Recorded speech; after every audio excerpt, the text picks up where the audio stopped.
ಈ ಕ್ಷಣದ 25 ಸುದ್ದಿಗಳನ್ನು ಕ್ವಿಕ್ ಆಗಿ ನೋಡೋಣ. ಚಿಕ್ಕಬಳ್ಳಾಪುರದ ಹೆರಿಗೆ ಆಸ್ಪತ್ರೆಯಲ್ಲಿ ಬೆಡ್ ಇಲ್ಲದೆ ಗರ್ಭಿಣಿಯರು ನರಳಾಡಿದ್ದಾರೆ. ಬೆಡ್ಗಳಿಲ್ಲದೆ ಕೊನೆ ಕ್ಷಣದಲ್ಲಿ ಬೆಂಗಳೂರಿನ ವಾಣಿವಿಲಾಸ ಆಸ್ಪತ್ರೆಗೆ ಶಿಫಾರಸು ಮಾಡ್ತಾ ಇದ್ದಾರೆ.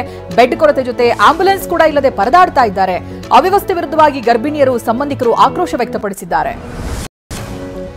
ಪಂಚಮಸಾಲಿ ಮುಖಂಡರು ಹಾಗೆ ಜಯಮೃತ್ಯುಂಜಯ ಶ್ರೀ ನಡುವೆ ತಿಕ್ಕಾಟ ತಾರಕಕ್ಕೇರಿದೆ. ಇದೇ ವಿಚಾರಕ್ಕಾಗಿ ಹುಬ್ಬಳ್ಳಿಯಲ್ಲಿ ಏಪ್ರಿಲ್ 22ನೇ ತಾರೀಕು ಸಭೆಯನ್ನು ನಿಗದಿಪಡಿಸಲಾಗಿದೆ. ಪಂಚಮಸಾಲಿ ಪೀಠದ ಜಯಮೃತ್ಯುಂಜಯ ಸ್ವಾಮೀಜಿಯನ್ನ ಪೀಠದಿಂದ ಕೆಳಗಿಳಿಸಬೇಕೋ ಅಥವಾ ಬೇಡವಾ ಅನ್ನೋದ್ರ ಬಗ್ಗೆ ಚರ್ಚೆ ನಡೆಯಲಿದೆ.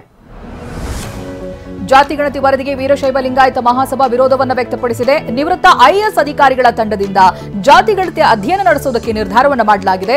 ಏಪ್ರಿಲ್ 14 ಅಥವಾ 15ರಂದು ಸಮಿತಿ ವರದಿಯನ್ನ ಸಲ್ಲಿಸಲಿದೆ. ಸಂಪುಟ ಸಭೆಯಲ್ಲಿ ಲೋಪದೋಷದ ವಿವರವನ್ನು ಮಂಡಿಸುವುದಕ್ಕೆ ಸಚಿವ ಈಶ್ವರ್ ಖಂಡ್ರೆಗೆ ಹೊಣೆ ನೀಡಲಾಗಿದೆ. ಜಾತಿ ಗಣತಿ ವರದಿಗೆ ಕೋಲಾರ ಜಿಲ್ಲಾ ತಿಗಳ ಸಮನ್ವಯ ಸಮಿತಿ ಜಿಲ್ಲಾಧ್ಯಕ್ಷ ಆಕ್ಷೇಪವನ್ನು ವ್ಯಕ್ತಪಡಿಸಿದ್ದಾರೆ. ವರದಿಯಲ್ಲಿ ತಿಗಳ ಸಮುದಾಯದ ಜನಸಂಖ್ಯೆ 5 ಲಕ್ಷ ಅಂತ ತೋರಿಸಲಾಗಿದೆ. ಆದರೆ ಹಳೆ ಮೈಸೂರು ಭಾಗದಲ್ಲಿ 25ರಿಂದ 30 ಲಕ್ಷ ಜನಸಂಖ್ಯೆ ಇದೆ. ಕೂಡಲೇ ವರದಿಯನ್ನ ಮರುಪರಿಶೀಲನೆ ಮಾಡಬೇಕು ಅಂತ ಒತ್ತಾಯಿಸಿದೆ.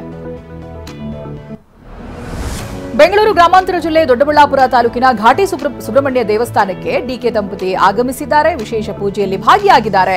ಈ ವೇಳೆ ಮುಂದಿನ ಸಿಎಂ ಡಿಕೆ ಅಂತ ಕಾರ್ಯಕರ್ತರು ಘೋಷಣೆ ಕೂಗಿದ್ದಾರೆ.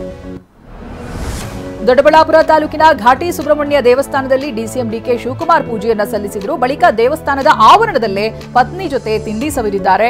ಡಿಸಿಎಂ ಡಿಕೆಗೆ ಸಚಿವ ಕೆಎಚ್ ಮುನಿಯಪ್ಪ ಸಾಥ್ ಕೊಟ್ಟಿದ್ದಾರೆ. ಕಲಬುರಗಿಯ ರಾಮಮಂದಿರ ಸರ್ಕಲ್ ಬಳಿ ಶಾರ್ಟ್ ಸರ್ಕ್ಯೂಟ್ನಿಂದ ಅಗ್ನಿ ಅವಘಡ ಸಂಭವಿಸಿದೆ. ಬೆಂಕಿಯ ಕೆನ್ನಾಲಿಗೆಗೆ ಹಾರ್ಡ್ವೇರ್ ಶಾಪ್ ಟೀ ಸ್ಟಾಲ್ನಲ್ಲಿದ್ದಂಥ ಲಕ್ಷಾಂತರ ಮೌಲ್ಯದ ವಸ್ತುಗಳು ಸುಟ್ಟು ಭಸ್ಮ ಆಗಿದೆ. ವಿಷಯ ತಿಳಿದು ಅಗ್ನಿಶಾಮಕ ದಳ ಸಿಬ್ಬಂದಿ ಬಂದಿದ್ದಾರೆ, ಬೆಂಕಿ ನಂದಿಸಿದ್ದಾರೆ. ದಾವಣಗೆರೆ ಜಿಲ್ಲೆಯ ಜಗಳೂರು ತಾಲೂಕಿನ ತಮಲೇನಹಳ್ಳಿ ಗ್ರಾಮದಲ್ಲಿ ಸರ್ಕಾರಿ ನೌಕರರು ಶ್ರಮದಾನ ಮಾಡಿದ್ದಾರೆ. ಇದೇ ಗ್ರಾಮದಲ್ಲಿ 48 ಜನ ಸರ್ಕಾರಿ ಸೇವೆಯಲ್ಲಿದ್ದಾರೆ. ಅವರೆಲ್ಲ ಸಂಘ ಕಟ್ಟಿಕೊಂಡು ಗ್ರಾಮದ ಅಭಿವೃದ್ಧಿಗೆ ಸಂಕಲ್ಪ ತೊಟ್ಟಿದ್ದಾರೆ.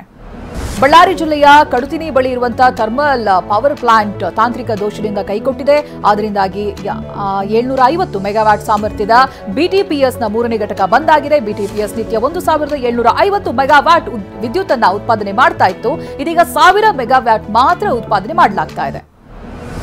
ಕೊಡಗು ಜಿಲ್ಲೆ ಮಡಿಕೇರಿ ತಾಲೂಕಿನ ದೇವರಕೊಲ್ಲಿ ಬಳಿ ನಿಯಂತ್ರಣ ತಪ್ಪಿ ಕಾರು ಪಲ್ಟಿಯಾಗಿದೆ. ಕಾರು ಪರಿಶೀಲಿಸಿದಾಗ ಗಾಂಜಾ ಪ್ಯಾಕೆಟ್ಗಳು ಅದರಲ್ಲಿತ್ತು. ಈ ಕಾರು ಪಿರಿಯಾಪಟ್ಟಣದಿಂದ ಪುತ್ತೂರು ಕಡೆ ಹೋಗ್ತಾ ಇತ್ತು. ಕಾರ್ನಲ್ಲಿದ್ದಂಥ 3ರನ್ನ ಮಡಿಕೇರಿ ಗ್ರಾಮಾಂತರ ಠಾಣೆ ಪೊಲೀಸರು ವಶಕ್ಕೆ ಪಡೆದಿದ್ದಾರೆ. ಹಾಸನದಲ್ಲಿ ಸುರಿದ ಮಳೆರಾಯ ಅವಾಂತರವನ್ನೇ ಸೃಷ್ಟಿ ಮಾಡಿದ್ದಾನೆ. ಅರಸೀಕೆರೆ ತಾಲೂಕಿನ ವಡಗರಹಳ್ಳಿಯಲ್ಲಿ ಬಿರುಗಾಳಿ ಸಹಿತ ಮಳೆಗೆ ರೈತ ರಂಗಸ್ವಾಮಿ ಎಂಬುವರ ಮನೆ ಹಾಗೆ ದನದ ಕೊಟ್ಟಿಗೆಗೆ ಹಾನಿಯಾಗಿದೆ. ಸೂಕ್ತ ಪರಿಹಾರ ಕೊಡಬೇಕು ಅಂತ ಸರ್ಕಾರಕ್ಕೆ ರೈತ ಮನವಿ ಮಾಡಿದ್ದಾನೆ. ಆರ್ಸಿಬಿ ಪ್ಲೇಯರ್ಸ್ ಇವತ್ತು ಗ್ರೀನ್ ಜರ್ಸಿಯಲ್ಲಿ ಕಣಕ್ಕಿಳಿತಾರೆ. 2011ರಿಂದಲೂ ಪ್ರತಿ ಆವೃತ್ತಿಯಲ್ಲೂ ಆರ್ಸಿಬಿ ಆಟಗಾರರು ಒಂದು ಪಂದ್ಯಕ್ಕೆ ಗೋ ಗ್ರೀನ್ ಅಭಿಯಾನ ಮಾಡ್ತಾರೆ.